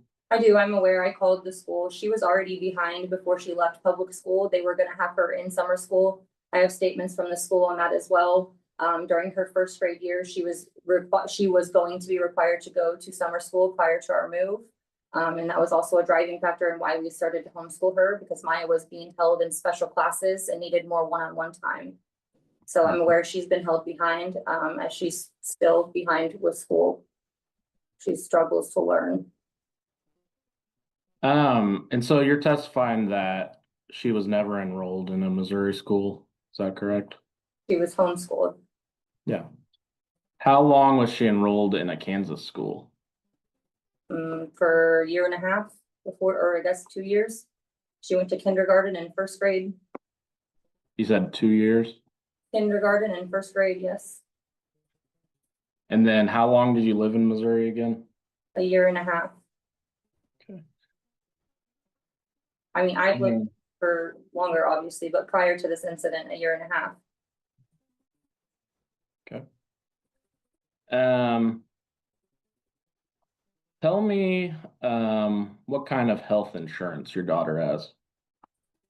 As far as I'm aware, she currently has her father's insurance. He's been telling me for 3 years that he was gonna get her on his work insurance, and I believe finally did as of January. Has she ever had health insurance in Missouri? No, she has not had health insurance in Missouri. Is there any reason why?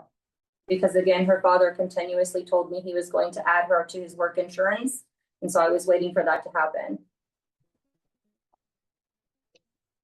So it sounds like right now she has Kansas and health insurance, is that correct? Correct.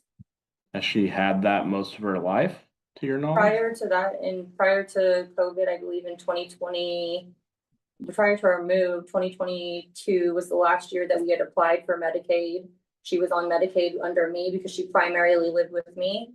And I didn't make very much money, so she was on the Medicaid in Kansas for honestly, probably almost since she was born, I believe. So can you just summarize how many years you think that was?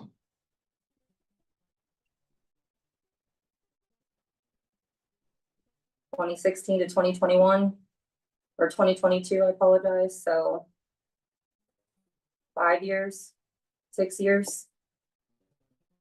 Okay.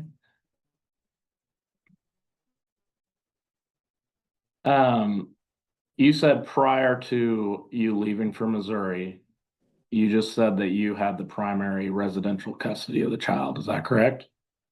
That is correct. She spent a majority of her time with me, and she continued to do so after I moved to Missouri.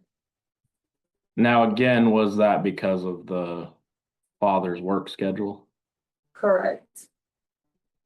So he wasn't seeing her because he was at work? Is that what? Because he was choosing not to have her in the evenings after work because that was more convenient for his work schedule. Did he ever have her in the evenings? No. Throughout her whole life, he's never had her during the weeknights? Anytime she was supposed to be with me, she was with me unless Brandon had a special family event going on. He rarely asked to take her with him outside of those events. But you said he still, so tell me again what days he did have the child. During the evening, No, what days did he normally have the child? from you typically before we moved, it was usually Saturday. He would get her back Saturday night after work. We would drop her off there at his ending of his schedule at 6 p.m. And then she would return to me either Tuesday night or Wednesday at 11:30 a.m., which I would pick her up before he started his shift on Wednesday. And who was we? You just said we would drop her off. Several times my fiance had come with us. So he would travel all the way to Kansas to be with you guys? Yes. And I'm sorry, you said just Saturday was the only day? No, Saturday through Wednesday or Tuesday, depending on what Brandon worked. A lot of times he wanted to drop her off to me in Beto Junction on Tuesday. But if not, we would pick her up on Wednesday at 11:30 prior to his work shift. Okay, so Saturday through Wednesday were Brandon's days. Is that correct? Saturday night through Wednesday, yes. He didn't get her until 6 p.m. on Saturday. Okay.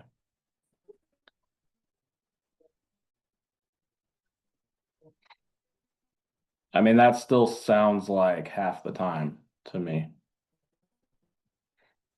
I have text messages to back up the exchanges. That'll be shared in the documents, I'm sure. Brandon and I have communicated about the exchanges on a regular basis through text. I would say there's at least 60% of these exchanges will be backed up by text proof, showing exactly how much time she spent with me. And as I said, I went through the dates. She spent a majority of her time with me because of the way his schedule lined out. And she spent several Sundays. She stayed longer to go to church with us as well. Those are also all documented in this document. But I guess just what we're talking about right now is all the time prior to the Missouri move. Mm-hmm. And Saturday to Wednesday, that sounds like half of the time to me. That would be the typical schedule outside of her staying later for church or Brandon dropping her off early on Tuesday, correct? But the way that the exchanges actually took place, that was our agreed upon schedule, was Tuesday through, or Wednesday through Saturday, because that was his work schedule. But Yeah. that fluctuated often due to Maya staying for church and Brandon wanting to drop her off early instead of coming to meet me on Wednesday morning. Does that sound like half of the week to you? No. I genuinely had Why her not? Wednesday, Thursday, Friday, Saturday. I had her 4 days a week. And my time was more than his. And the time she stayed over, I had her more than he did. Like I said, in just October, the month prior to this incident happening, I had her 23 days total. That's nights spent here with me, and he had her 8. We switch gears here. Tell us the outcome of that domestic battery case. What outcome? What was the final outcome in that case? I was offered a diversion. Did you accept that diversion? I did. What were the terms of the diversion? A monthly report by paper that I send to my my diversion officer. And I do that for 1 year and then the charges are dropped. Did you have to take a batterer's intervention program? No, Did they say why that wasn't required? no.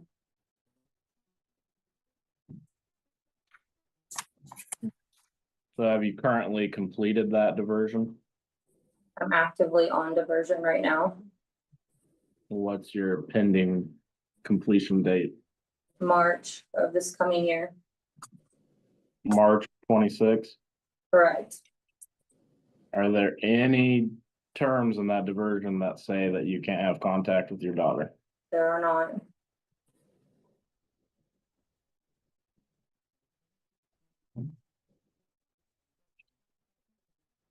No further questions, Your Honor. Any redirect? Just quickly, as far as the 6 months time frame immediately prior to the incident, was there equal parenting time? No. And why is it that you did not contact the petitioner to arrange parenting time after the PFA orders were entered? Because again, I was scared to cause retaliation from the court and further, I guess, complicate the situation of me being able to see my daughter. Is that why you used legal counsel to take this course of action? Absolutely, it is, yes. Are you asking to regain the principal place of residence to go back to the parenting time schedule that was in place immediately, the 6 months immediately prior to the incident? To go back into place? Yes. I mean, I believe that would be best, but if he's saying that Maya needs to be in public school, then I think she needs to primarily reside with me so that she can go to public school.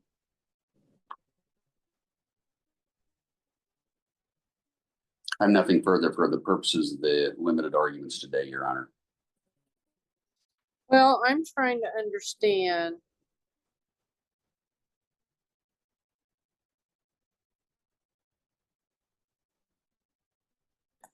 And make sense of, I do have a copy of the complaint.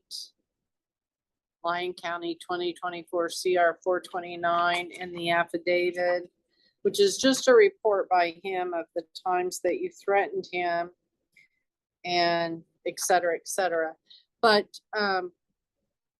basically you two are doing, without court orders, a pretty good job of spending time with your daughter and co-parenting her.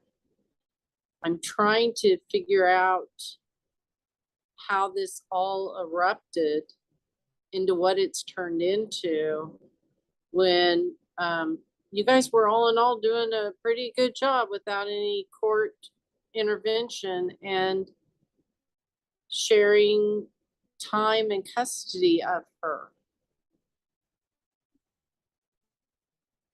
Were you mad? I mean, it's noted in here that you were angry. You guys were fighting about the fact that you had to do all the driving. That is correct. I wasn't angry. I had approached him when I had got there for the exchange with a document that I had typed out of the mileage that I had driven, because I had simply asked him prior to meeting if there was any way he could meet me a little closer this time, because we were actually coming from St. Louis at the time. And he to which said no. And I said, okay, that's whatever. I don't know why you can't help a little bit more. I don't ask you for child support. I don't ask you for anything. He's came to Kansas City to pick up Maya 3 times in the year that we lived there, and that's it. Other than that, I drove Maya to him to convenience him picking her up. And at the time of that exchange, when I asked him about that, he began saying all kinds of things to me about how you just want money from me, just showing out for his brother and or stepbrother, or sorry, his sister's husband at the time. Okay. And so that just erupted from there after he shoved me. Sometimes though, when people want to move and the other side agrees and isn't going to file something, somebody will say, I'll bring her to you, or I'll make sure that you know, did you have some kind of arrangement about transportation that kind of helped ease his consenting to her moving or not? No, he agreed to us moving prior to that. I was in communication with him. Like I said, I've been in a relationship with my fiance for 4 years now. And he was well aware of the relationship that we had. Brandon actually met my fiance prior to Maya meeting him. And we were very well co-parenting through that situation and communication. He was very happy for me and fully consented for Maya to make that move. The only reason I had offered, just out of the kindness, because I wasn't working for a while and it was easier with my schedule to exchange her to him. And I also had family here that I would occasionally visit when I came down. So Okay. it was just a courtesy. Okay. Okay. If a court, any court, ordered joint and a semi-shared schedule, something similar to what you were doing, do you know any reason why it couldn't be executed? No, Your Honor, as long as I could homeschool Maya still, that schedule would be perfectly acceptable to me. That gives Maya time with her dad. And Are you willing to have her evaluated again? If a judge anywhere would order her to be evaluated academically to ensure that her homeschooling was sufficient, would you be willing for her to be tested? yes, Your Honor, like I said, I haven't worked since January of last year. And the reason for that is because Maya was behind. So I actually quit my job in order to focus more on her homeschooling prior to this happening. Because Brandon wasn't really helping with her homeschool. So I would be willing to do that as long as there is some accountability for him to also help with her school while she's there to do some studying. Okay, but clearly you're a better I could never homeschool my kids. So, but you two made an agreement. I mean, this wasn't something you just went off and did and didn't enroll her in school. You both understood that with this move, she'd be homeschooled, and then you could easily transfer her back and forth to one another if she wasn't in a public school and could be homeschooled. Yes, Your Honor. Okay, fair enough. Anything further, counsel? No, Your Honor. All right. Would you, Mr. Seward, like to call your client? Yes, Your Honor. I'd like to call Brandon McCullough to testify. Okay, sir, if you raise your right hand. Your Honor, may I take a break to send notice to Chief Judge Wine that I'm running behind? Do you think he would give you 10 minutes extra or not? This is a very contentious case, much more so than this one.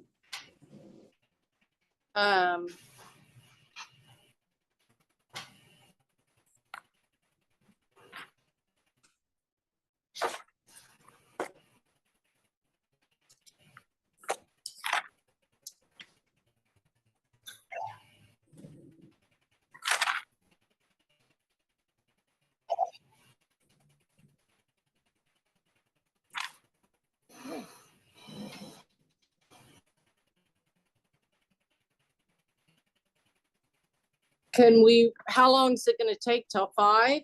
It's set until 5. Okay.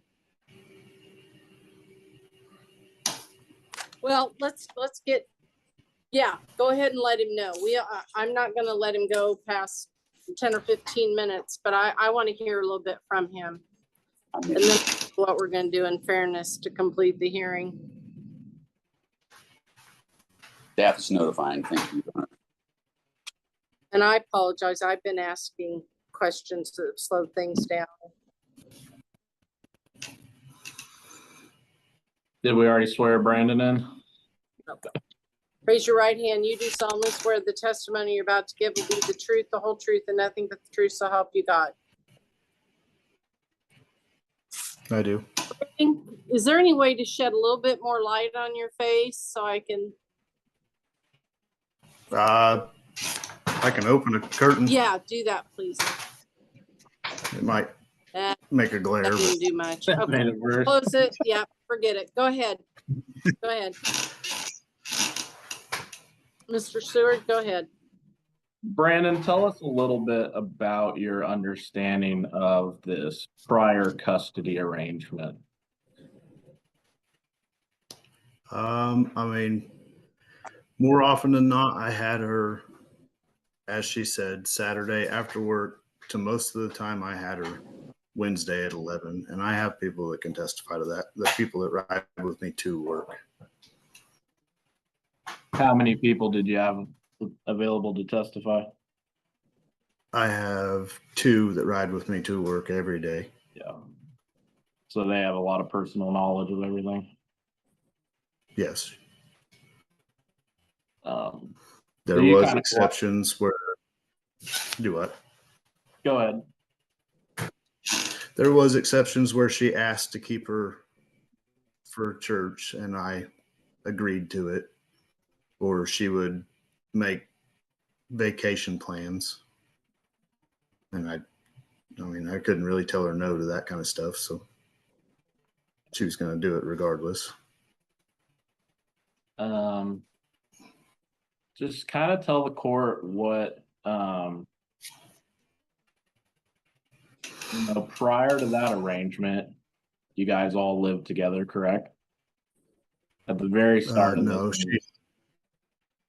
we lived together for a few years, but she has a house on the south side of Eureka at 318 South School, which she currently still owns. Okay. How long did she live at that house with? And you guys had a back and forth custody agreement?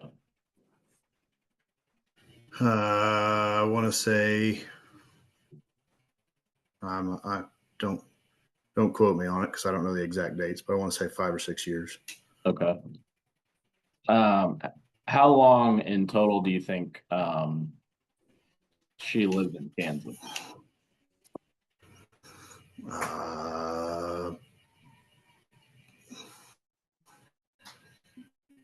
Over 20 plus years. Or are you talking about Maya? The respondent first and then Maya.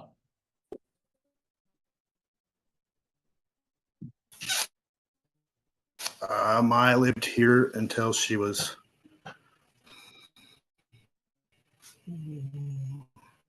6, a little over 6. Maya lived in Kansas for 6 years. Yes. And then Occasionally after when I got off work, I would go see her. But when she lived here. But when she moved up there, it wasn't an option. I can't drive 4 hours to spend a couple hours with her. yeah. I guess what was your understanding of the informal custody arrangement after Maya? I would have her for no. There might be a little bit of a time delay here, Brandon, but did you think either one of you had primary custody? Or did you think it was joint? No, I did not. I thought we shared it.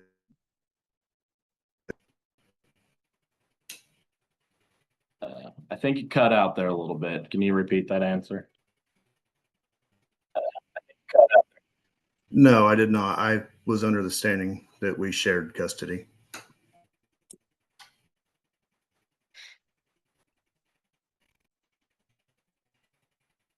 Were there any other, caveats to this arrangement?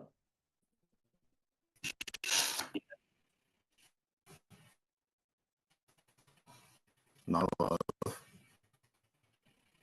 I mean, we pretty well stuck with our scheduled days, unless she had a vacation or I had a vacation. I did take Maya with me a couple of years ago to spend a week and a half with my father in Minnesota. Judge, were you able to hear all that, or was he cutting out for you? No, I heard him. Okay, you're just cutting out on my end.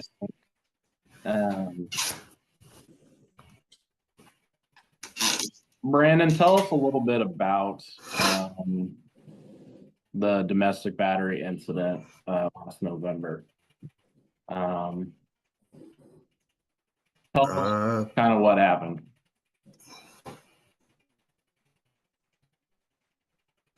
She showed up, and as she stated, she had to drive from St. Louis, which I had no control of where her fiance decided to try to work. My truck needed repairs, and I could not make her-in-law. And she was agitated about it, and she, after arguing and me trying to get loaded up, she stepped in the door, and then we argued some more, and she struck me in the right side of my face and then struck me in the left side of my face when I got out of the truck, which there's a video for all of that.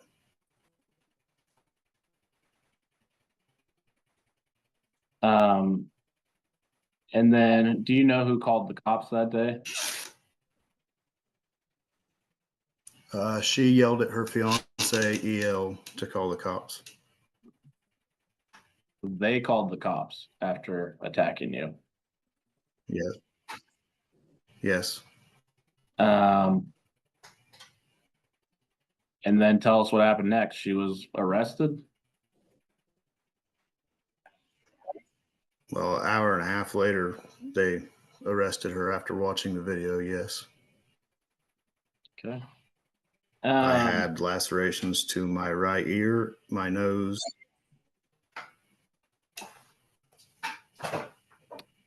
Tell us a little bit about that criminal case. You said it was in Lyons County, is that correct? Yes. Tell us about some of the proceedings in that case that you went to. I wasn't part of the proceedings. The DA just called me and let me know what was going on. Okay.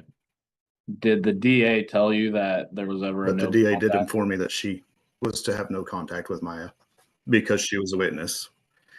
And it's to my understanding she knew that because she asked the DA, or her lawyer asked the DA, to grant visitation.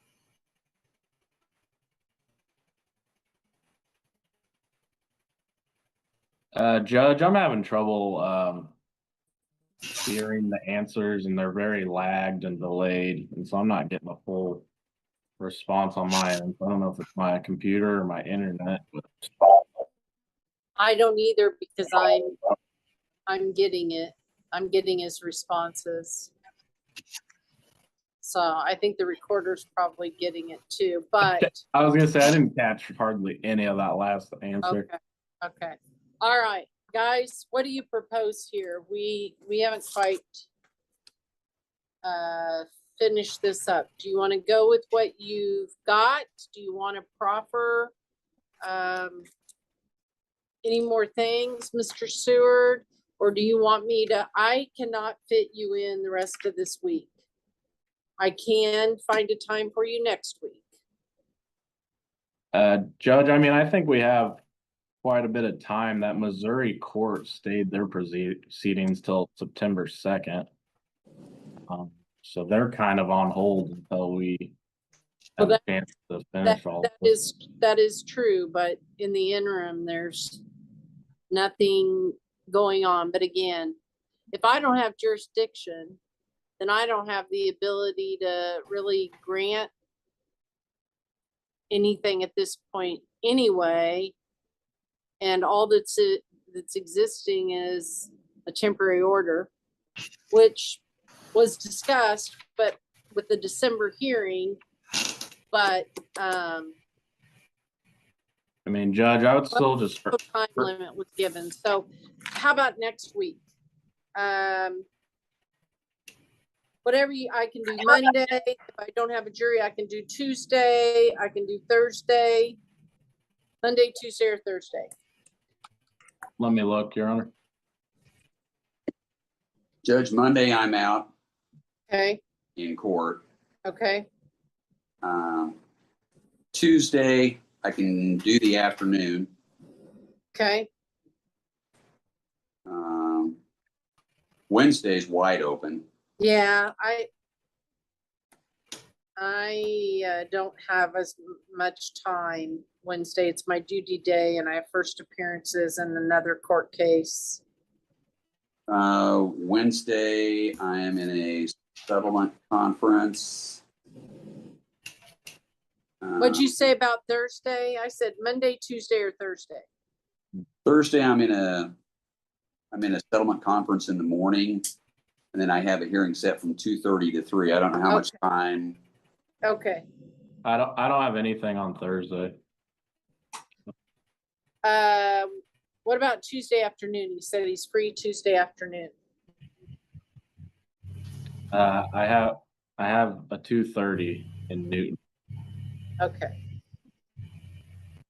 Judge, what about moving that plea on Wednesday?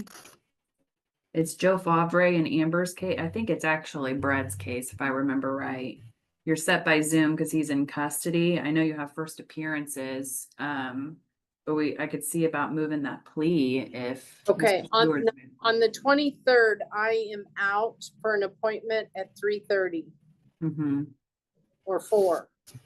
So, and I have first appearances that, lately have been going for an hour and a half. Right. So that's 3 o'clock. So that doesn't give any time there. And then in the morning on Wednesday, I have State v. Sweat at 11.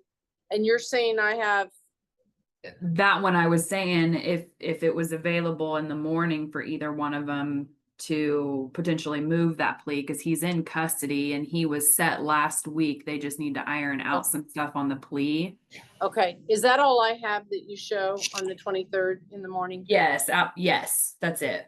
Okay, so counsel, can you do Wednesday, the 23rd from 9 to noon? I can do that, Your Honor. Yes, Your Honor. Okay, that's when we're gonna finish this up. I am going to keep it by Zoom. Just because I have to do my duty day here. My duty day is here. So what you're gonna have to do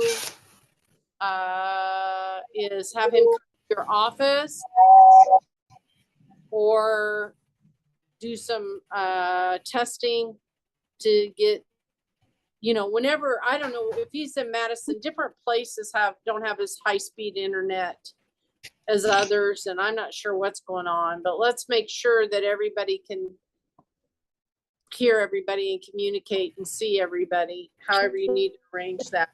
All right, folks, we're gonna reconvene on Wednesday, the 23rd at 9 a.m. For that entire morning. If there's nothing further today, we're adjourned. I appreciate your patience. Thank you.